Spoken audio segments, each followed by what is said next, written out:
Judges 14, The Lion and the Riddle. Samson grew up with a very special rule. He was never supposed to cut his hair or touch anything dead. This was a sign that he was set apart for God. One day, while he was walking to a town called Timnah, a young lion came roaring at him. But the Spirit of the Lord gave Samson super strength, and he fought the lion with his bare hands as easily as if it were a little goat. Later, Samson saw a beehive inside the lion's skeleton and ate some honey. At a big wedding feast, he decided to play a game. He gave the people a riddle.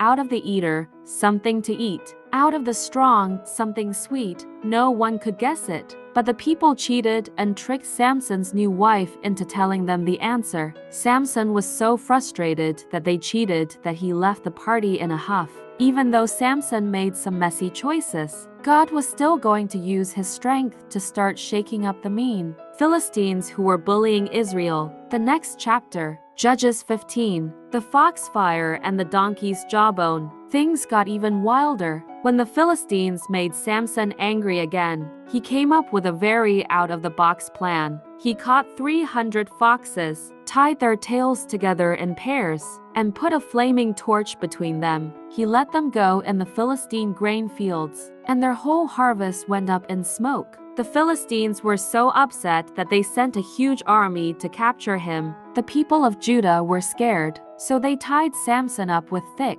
new ropes and handed him over. But as soon as the Philistines started shouting, the Spirit of God came on Samson. The rope snapped off his arms like they were burnt strings. He looked around for a weapon and found the jawbone of a donkey lying on the ground. Using just that one bone, he defeated 1,000 enemies.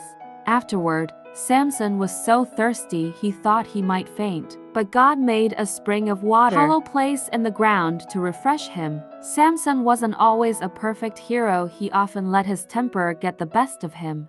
But God is so kind that he still gave Samson the strength he needed when he called out for help. It reminds us that God can use our strengths and even our mistakes to help his people, though it's always better to follow his rules from the start. Samson is about to meet a woman named Delilah who is very curious about his secret. Will he tell her where his strength comes from, or will he keep his secret safe? Read Judges chapter 16 and 17 to see the great haircut and Samson's final heroic moment.